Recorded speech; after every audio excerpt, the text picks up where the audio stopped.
Glória a Deus. Cristo e a cultura religiosa opressora.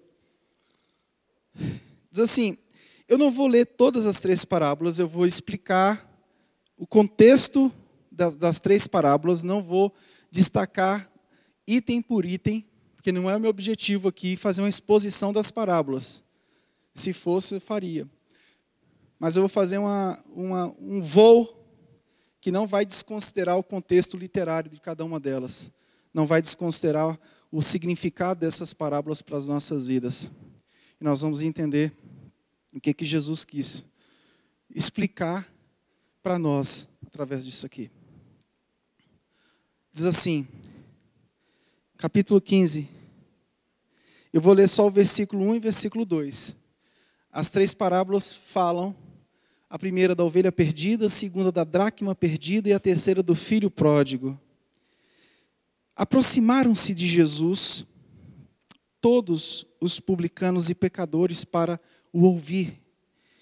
E murmuravam os fariseus e os escribas, dizendo, este recebe pecadores e come com eles.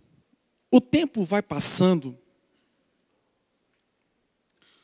O tempo passa e a gente vai aprendendo algumas coisas. E nós estamos num período que é tratado do Natal, o período da encarnação do Verbo, o Deus que se fez carne. E eu trouxe o Evangelho de Lucas justamente por isso, porque o Evangelho de Lucas fala desse Deus carne, desse Deus gente, desse Deus que se fez gente. E o tempo vai passando. No início da nossa vida, da nossa caminhada, do nosso ministério, a palavra nunca muda. A palavra que é ministrada sempre é a mesma, é a palavra de arrependimento, é o Evangelho de Jesus Cristo. Agora, a nossa espiritualidade, ela passa por algumas mutações.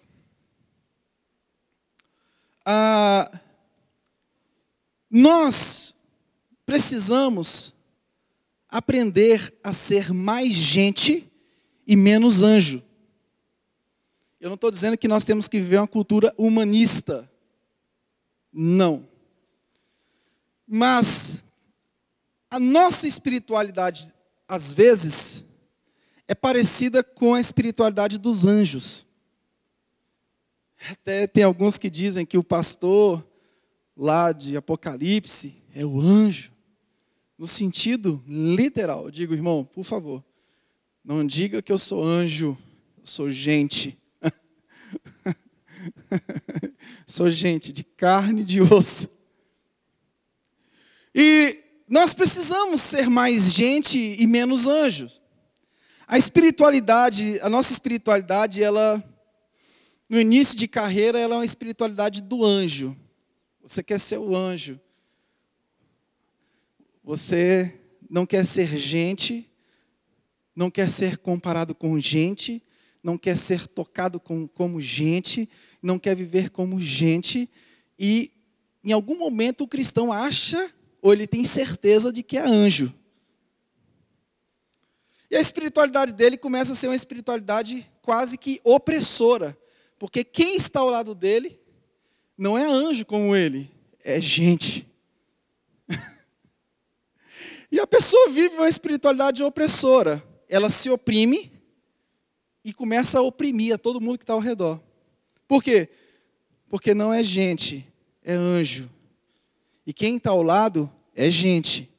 Como eu sou anjo, eu tenho que tratar gente como gente, mas distante, porque eu sou anjo. Ele é gente, eu sou anjo. Eu começo a oprimir e viver uma vida opressora. Chega um momento que você não aguenta. Chega um momento que essa opressão religiosa, ela estoura na sua vida e você diz o seguinte, eu preciso procurar um equilíbrio entre Jesus, que já está exaltado, o Jesus glorificado, e o Jesus homem. Porque o nosso Deus é totalmente Deus e totalmente homem. O Evangelho vai tratar Jesus não só como Deus. As piores heresias que existiam nas igrejas do Novo Testamento foram as heresias que ou diziam que ele era só Deus, ou diziam que ele era só homem. A nossa espiritualidade precisa encontrar um equilíbrio, e nós precisamos adorar Jesus como Deus, e viver Jesus como homem. Porque ele tabernaculou, ele se encarnou, ele se fez homem, ele se fez gente. E a gente precisa buscar esse referencial de Jesus como gente. Porque se eu não busco esse referencial de Jesus como gente, eu vou viver uma esquizofrenia espiritual, porque eu vou achar que não sou gente. Eu vou achar que não sou gente. O Evangelho de Lucas trata justamente disso. O Evangelho de Lucas trata de um Jesus, de um Deus que soube se relacionar com gente, com pessoas. A nossa espiritualidade não pode ser opressora. De opressão basta de onde você veio. Você veio do mundo. Deus te tirou do pecado. Nos tirou de um sistema maligno, opressor. E agora Ele te trouxe. Ele te trouxe para a maravilhosa graça de Deus. Você tem que tomar cuidado, e eu tenho que tomar o devido cuidado para não transformar o Evangelho num sistema de opressão.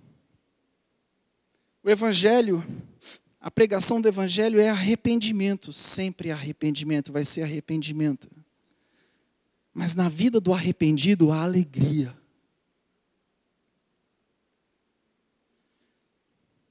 Na vida do arrependido há gozo, há esperança. Não é essa esperança da confissão positiva de que eu determino, eu tomo posse e tudo vai ficar bom nessa terra. Eu sou contra essa forma de viver pragmática, de que tudo vai convergir, tudo certinho. Não. O C.S. Lewis, ele fala algo, ele conta a experiência da conversão dele, e é algo tremendo. Ele narra a conversão dele e diz o seguinte: ele diz que teve um momento da vida dele que ele foi submetido a Deus, mas não ao cristianismo. E ele nada sabia acerca do Deus que se fez carne. Ele diz, olha, eu conheci o Deus, mas não o Deus que se fez carne, que se fez gente. O Deus que eu era submetido não era humano, não se tornou humano. Então a sua relação com Deus que não se fez homem é uma relação muito distante. A sua relação de um Deus que não se fez gente é uma relação distante, porque o que nos aproximou de Deus foi justamente Ele ter se feito gente. A morte na cruz significa o que para nós?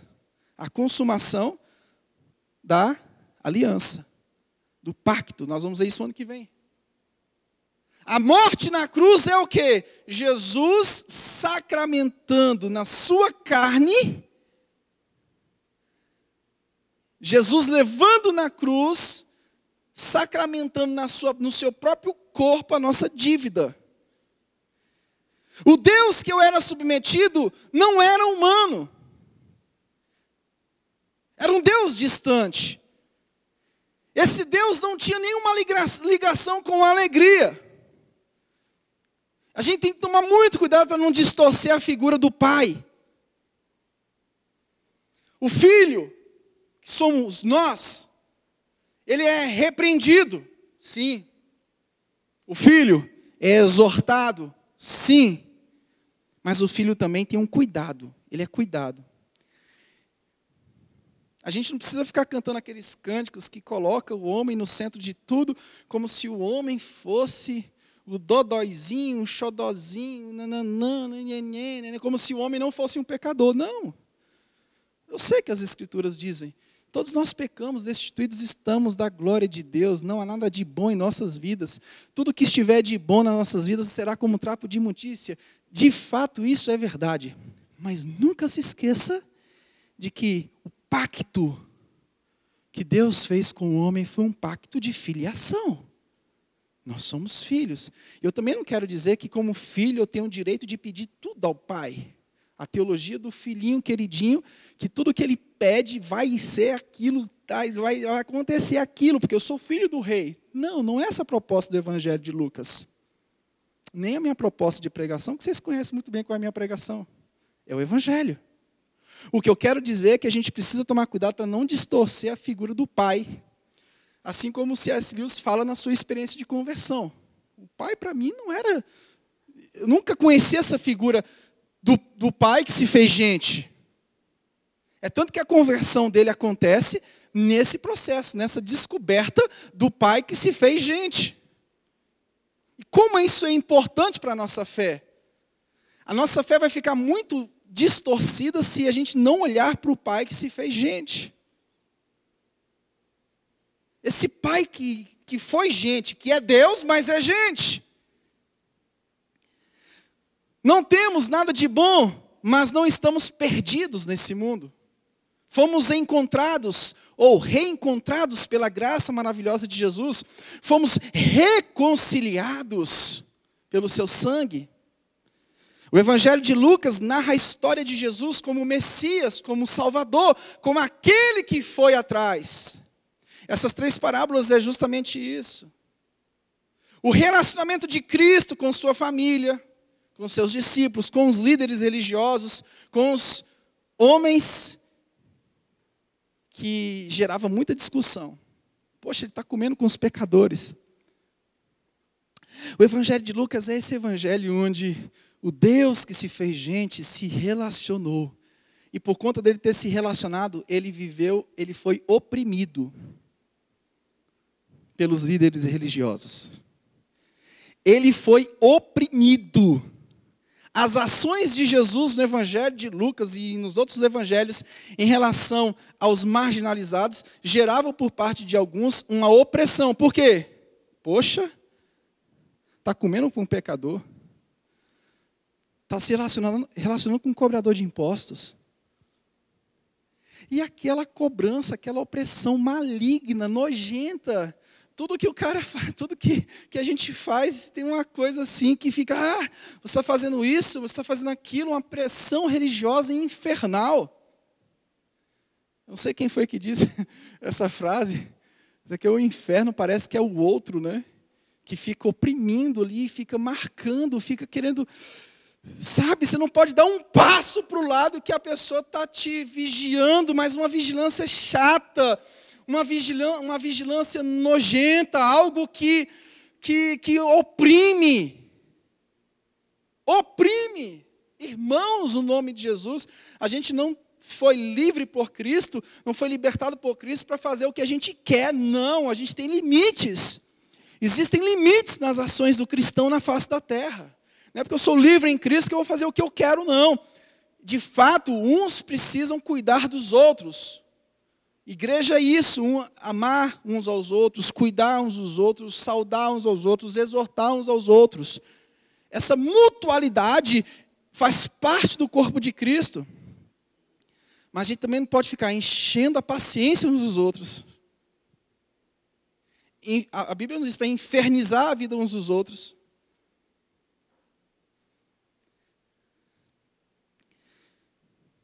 O tema de Lucas é a salvação. Lucas tem como tema também compaixão de Cristo.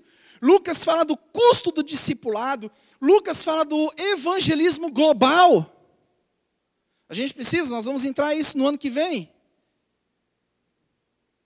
Sobre evangelização, vamos fazer várias palestras sobre evangelização. E quando o texto entra nas parábolas, as parábolas são justamente histórias para ilustrar uma verdade. E a maioria delas vão falar do reino de Deus.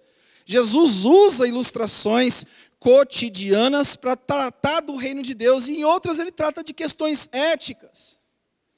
E todo o final da parábola ele dá o significado da parábola.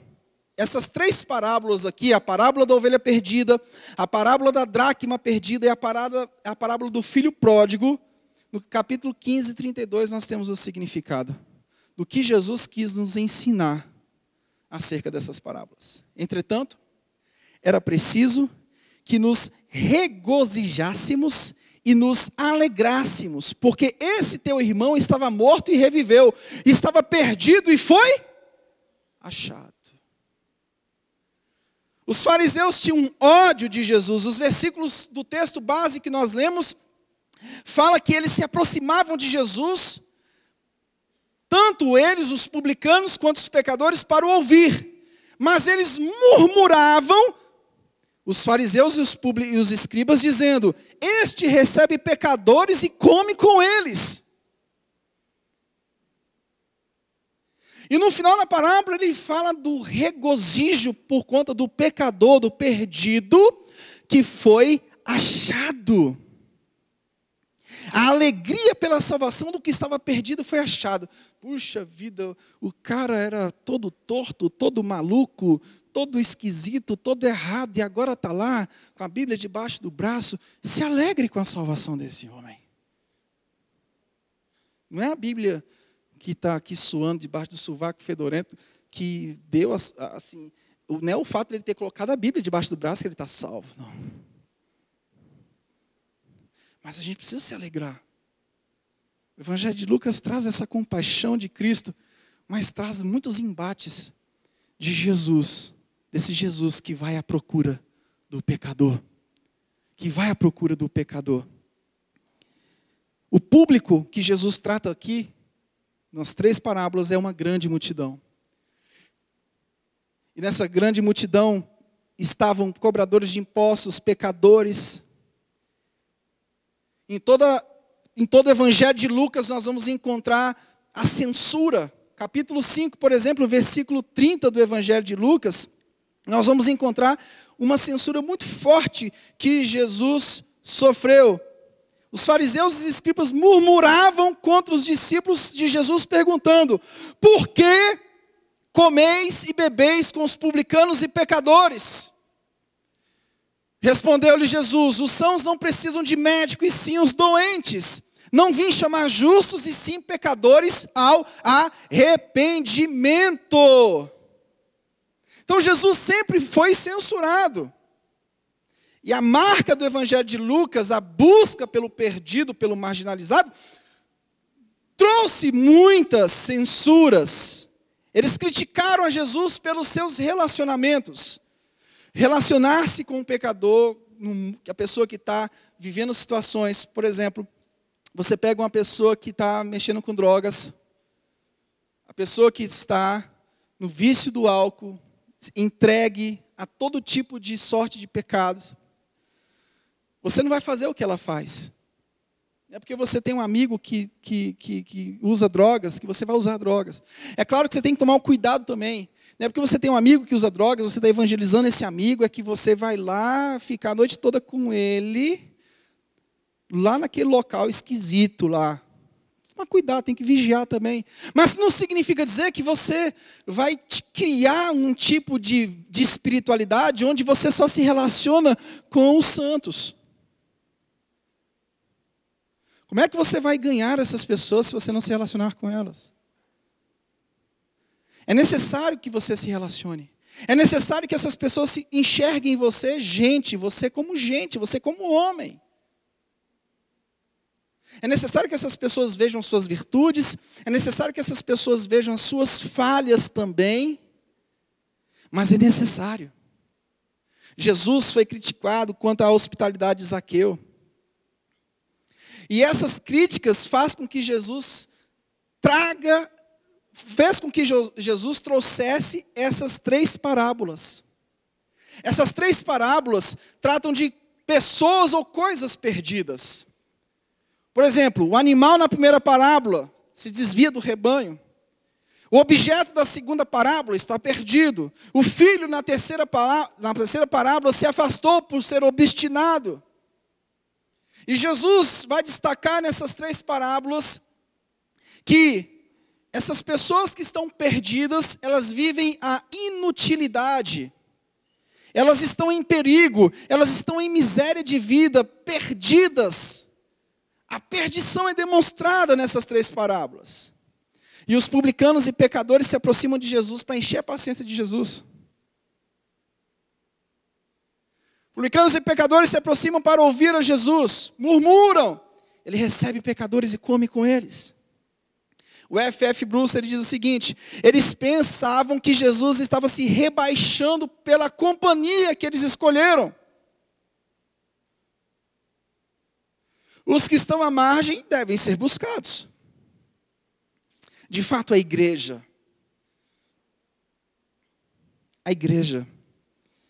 tem uma missão: buscar as ovelhas de Cristo que estão perdidas. Eu vou repetir. A igreja tem uma missão: buscar as ovelhas de Cristo que estão perdidas. Significa dizer que tem muitas ovelhas de Cristo que estão perdidas no mundo das drogas e muito mais qualificações negativas. Mas são ovelhas que precisam ser encontradas. Não se esqueça que Jesus veio morrer pelas ovelhas. A igreja existe para buscar as ovelhas. Então, talvez essa pessoa que esteja ao seu lado seja uma ovelha de Jesus. Existirão muitos bodes também nesse mundo. Mas talvez essa pessoa totalmente errada, totalmente mundana, totalmente desvairada, seja uma ovelha de Cristo. Eu não digo que todos são ovelhas de Cristo, porque não são. A Bíblia não diz que todos são ovelhas de Cristo. Porque se ela dissesse que isso, ela ia se contradizer. Porque no final de tudo, ele vai separar ovelhas e bodes. Agora, essas 3 parábolas falam de Jesus procurando as suas ovelhas.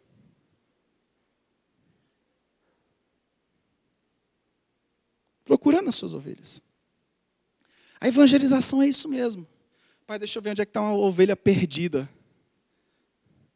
Ovelha perdida não é só aquela que esteve na igreja e saiu da igreja porque se decepcionou com a igreja, com o pastor, com a liderança, com todo mundo. Não quero mais pisar naquela igreja, porque aquela igreja, o carpete estava sujo do dia que eu fui, porque não sei o quê, porque a estrelinha estava uma maior que a outra. Não.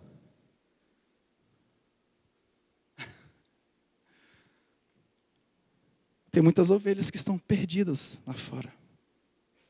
E são ovelhas, precisam ser encontradas. O evangelismo é isso. É a busca das ovelhas perdidas. A busca dos eleitos que precisam ser encontrados e trazidos para o arraial, para a casa de Deus.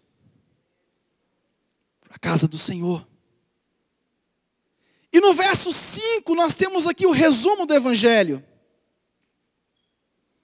Achando-a, ponha no ombro, sobre os ombros, cheio de júbilo, o Senhor que sai procurando a 100ª ovelha, ele acha e a coloca nos ombros, cheio de júbilo. Esse versículo 5 é o resumo do evangelho. O Senhor Jesus se compara a um pastor. Semana passada eu falei dos Salmos 23. Há um pastor que põe a ovelha perdida sobre os ombros e a carrega de volta para o curral. Ainda hoje ele continua fazendo isso, através da igreja. O resumo do evangelho está nesse versículo. O reino de Cristo é misericórdia e graça. Só que existiam uns caras chatos aqui. Jesus está comendo com os pecadores. Existiam uns caras que eram insuportáveis, assim, aqueles caras nojentos, não tinham o que fazer. Gente que não tem o que fazer só sabe falar mal da vida dos outros. Não tinham o que fazer. Não tinham o que fazer. Só ficava enchendo a paciência de Jesus.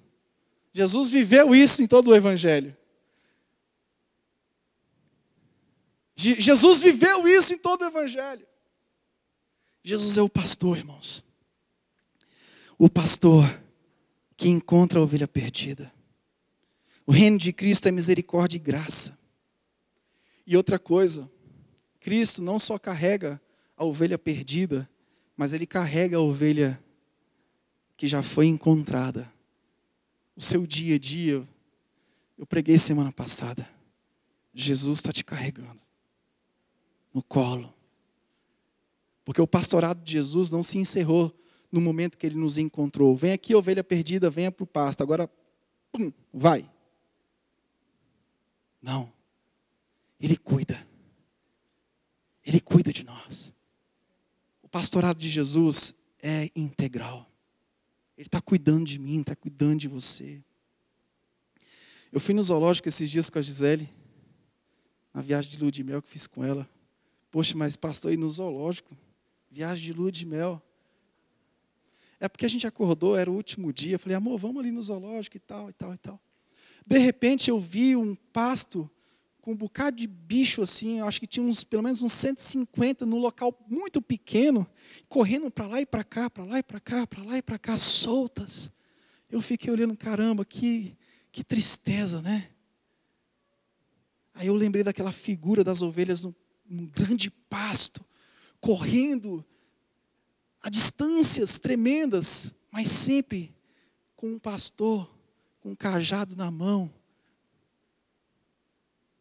E eu fiquei olhando aquelas, não sei nem o que era aquilo, se era ovelha, se era uns viadinhos, mas só vi que eu fiquei com dó daqueles bichinhos num curto espaço, correndo para lá e correndo para cá, para cá, para cá, sem ninguém sem espaço, nem para tentar fugir. Porque a vida é justamente isso, irmãos, a vida é isso. Nós estamos num grande mundo que a gente pode correr para o lugar que a gente quiser, mas o nosso pastor vai estar lá para, volta. Você não precisa de um curralzinho para ser crente, para exercer a sua espiritualidade, não. Você não precisa estar preso num quadradinho para que a sua espiritualidade seja testada, não. Você está solto do mundo. Você pode ir para o Japão, para a Tanzânia, ser atazanado lá. Jesus vai estar lá, Quando Ele quiser e precisar usar o cajado dele, Ele vai lá e usa. A nossa espiritualidade é vivida num grande pasto, chamado mundo. Nós não fazemos parte dele, mas estamos nele. E estamos nele sendo pastoreados, sendo cuidados. Estamos constantemente nos ombros de Jesus. Ele está carregando as nossas fraquezas diariamente, constantemente. E a gente aprende que devemos carregar os fracos também. Essas 3 parábolas, nesse contexto onde Jesus se depara com homens que ficaram com raiva porque eles estavam comendo com pecadores, nos ensina que nós precisamos também carregar os fracos.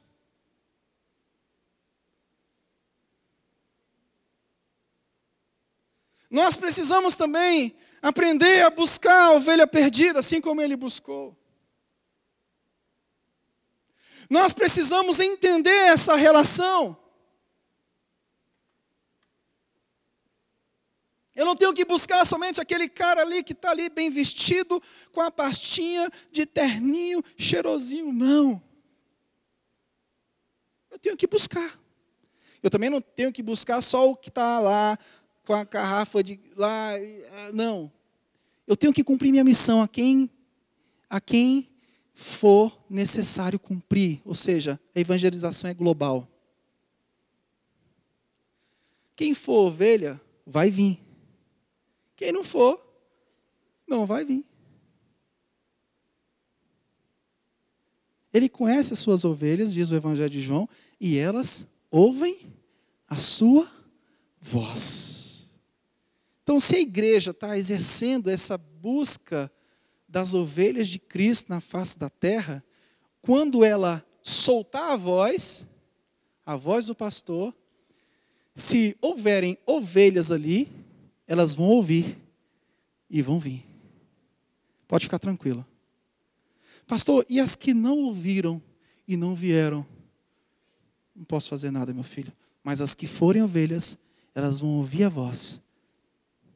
Porque elas estão ouvindo a voz do pastor Jesus. elas estão ouvindo a voz do pastor Jesus. Devemos saber dividir o evangelho, administrando a pregação da palavra de Deus. O Helmut Schlick, ele diz, olha, Deus não desiste do filho. Essas 3 parábolas nos ensinam isso. Deus não desiste do filho. Ele sempre os reconhecerá como filho. Para a raiva de muitos, ele sempre nos reconhecerá como filhos. Sempre, sempre, sempre, sempre. Ai, pastor, então quer dizer que eu vou sair, eu vou errar, eu vou aprontar, porque Deus vai lá e me reconhece como filho. Não, deixa eu te dizer uma coisa. Você sempre vai ser reconhecido como filho. Se você aprontar, o problema é seu, a consequência é sua. Mas eu prefiro ser buscado e tratado com obediência do que ser buscado e tratado como um filho obstinado, como foi aqui o caso na parábola do filho pródigo. A gente tem que saber a diferença. Deus nos predestinou, só que nós temos uma livre agência. Nós podemos exercer essa livre agência, a gente pode escolher isso, podemos escolher aquilo. A gente só não pode escolher a Deus. Ele que nos escolhe, Ele que nos chama. Mas os que Ele chama, têm as faculdades de escolher entre o que vai fazer ou não. As consequências do que você faz serão vividas. Você vai viver as consequências dos seus atos. E saiba que se você é ovelha, você vai vir de volta correndo. Mé, papá. Vai vir. Mé. Não é a ovelha lá da Tieta, lá do Agreste, não. Que aquilo aí parecia mais um bode, né? Vai vir. Vai vir, papai. Papai. Bom, eu quero vir menos arrebentado. Tem como ir menos arrebentado? Tem. Aí isso envolve a vida cristã. Santidade, obediência, vida com Deus. Toda vez que o Senhor te chamar, filho, você, oi, papai, você volta. Você ouve e vai. Tem pessoas que vão subir para o céu, mas vão subir com muitas cicatrizes. Você pode evitar. Não estou dizendo para você que você vai evitar o sofrimento. Pare de sofrer. Não. O J. Kerson diz, os fariseus deveriam compartilhar da alegria de Deus pela salvação daqueles que estavam perdidos. O sentido da parábola é esse. A gente entende essa parábola nos versículos 1 e 2 e no versículo 32. Os fariseus deveriam compartilhar da alegria de Deus pela salvação daqueles que estavam perdidos. No capítulo 19, versículo 10, fala que ele veio salvar o perdido. Um pastor que caminha pelos montes à procura de suas ovelhas. Assim como um dia eu e você fomos achados. Muitos vão ser achados e nós temos que nos alegrar com a salvação daqueles que estão sendo achados. Esses homens detestavam se alegrar com a salvação daqueles que estavam sendo achados. Que diferença há entre as 99 ovelhas que estão seguras e uma que está perdida? Para Cristo, toda a diferença. Para os fariseus, nenhuma. Para aqueles que gostam de gente, toda a diferença. Para aqueles que detestam a gente, nenhuma. Nenhuma diferença. A lição que eu tiro dessa ministração e a aplicação final que eu faço dela é: a nossa vida cristã pode refletir a alegria ou o ódio que eu tenho em relação àqueles que são encontrados por Jesus Cristo. E que nessa noite, eu e você, tomamos a seguinte atitude conforme essa palavra. Vamos nos alegrar com a salvação daquele que foi encontrado. Vamos nos alegrar com a evangelização que precisa ser feita. Não a evangelização daquela que diz, Deus é fiel, pega o adesivo, coloca no teu carro, Deus é fiel, Deus é... A evangelização que diz, que confronta o pecador e diz: olha, você está morto nos seus delitos e nos seus pecados, e somente Cristo pode te conduzir para a vida eterna. Vamos nos alegrar com essa evangelização.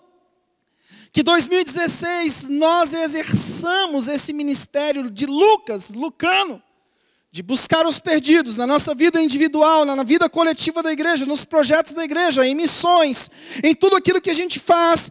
O nosso alvo seja a busca pelos perdidos, seja ele rico, seja ele pobre, seja ele branco, negro, azul, vermelho, independente de tudo. É claro que o Evangelho de Lucas vai destacar os marginalizados no contexto de Jerusalém, no tempo de Jesus, muito forte, porque Jerusalém era dominado por Roma, então a marginalidade de Jerusalém era muito pesada. O contexto de hoje também existem pessoas marginalizadas, elas também precisam, mas todos os contextos precisam. As pessoas que estão caminhando no setor comercial sul com as suas pastinhas precisam de ser evangelizadas? Precisam. Algumas delas podem ser uma ovelha que pode ouvir a voz. Então você tem que pegar o megafone e falar. Você precisa pregar para aquele que está lá na bebida, no álcool, não sei o que e tal. Precisa também. Talvez algum deles seja uma ovelhinha que vai gritar: mé, papai. Mas que o evangelismo acenda no nosso coração. Que no dia a dia a nossa voz seja uma voz que proclama o Evangelho.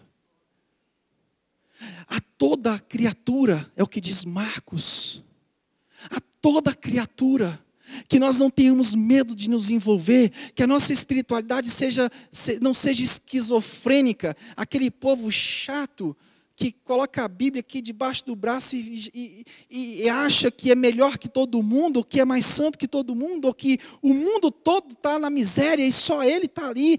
Não, você e eu precisamos nos relacionar uns com os outros, nós precisamos entrar onde muitos não entrariam, nós precisamos realmente tirar esse medo. A nossa espiritualidade precisa ser a de Cristo. Cristo ouviu, compartilhou, agiu. A espiritualidade de Cristo é essa: ouvir, compartilhar e agir. Que a alegria do evangelismo volte. Que a alegria de ver o Salvador salvando. Essas pessoas que chegam aqui, que já estão passando pelo batismo, as pessoas que passaram pelos batismos esse ano na igreja. Que a gente se alegre nos dias de batismo. Que a gente se alegre. Que a alegria de 2016 seja: caramba, 2016, eu quero exercer evangelismo. Eu quero anunciar a voz de Deus. Eu quero ter o prazer de ver o Senhor resgatando a ovelha perdida. Eu quero ter o prazer de ver isso. Eu quero ter alegria. Alegria de ver aquele cara que era um estuprador, matador, latrocida, se rendendo aos pés do Senhor. Ou aquele que era eticamente bom. Porque existe um perigo no evangelismo. Aquele que diz que é eticamente bom, não tem erro nenhum. Esse aí também é tão pecador quanto aquele que tem todos os erros que nós sabemos pela sociedade. Porque todos pecaram e destituídos estão da glória de Deus. O versículo 32 dá o entendimento e fecha essas três parábolas. Entretanto, era preciso que nos regozijássemos e nos alegrássemos. Porque esse teu irmão estava morto e reviveu.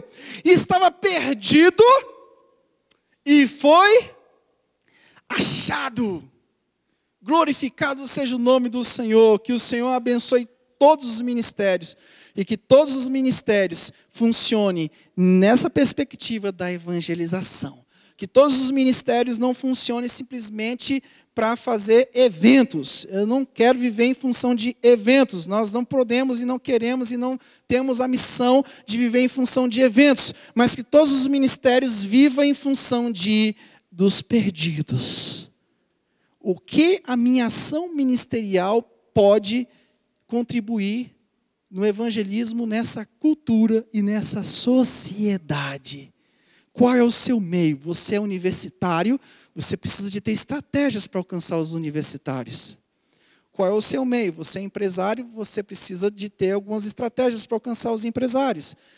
Qual é o seu meio? Você é jogador de futebol, você precisa ter estratégias para alcançar o jogador de futebol. Você é manicure, você é pedicure, você precisa de estratégias para alcançar o pessoal do seu salão.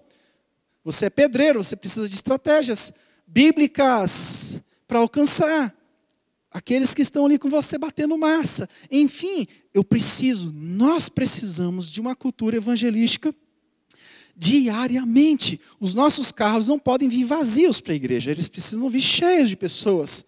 Antigamente os crentes compravam carro, mas com a ideia de que vou comprar um carro, mas eu vou passar na casa de fulano, vou passar na casa de Beltrano, vou passar na casa de Ciclano.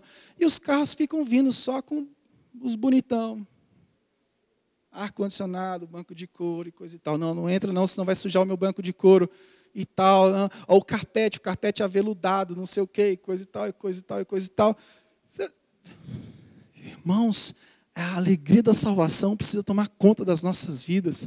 2016 nós temos essa responsabilidade, não só 2016, mas 2017, 2018, 2000 e lá vai pancada. E que o Senhor renove a sua vida nessa noite, pela alegria da salvação do perdido. É o que a gente aprende aqui dessa história. É o que a gente aprende dessa ministração da palavra de Deus.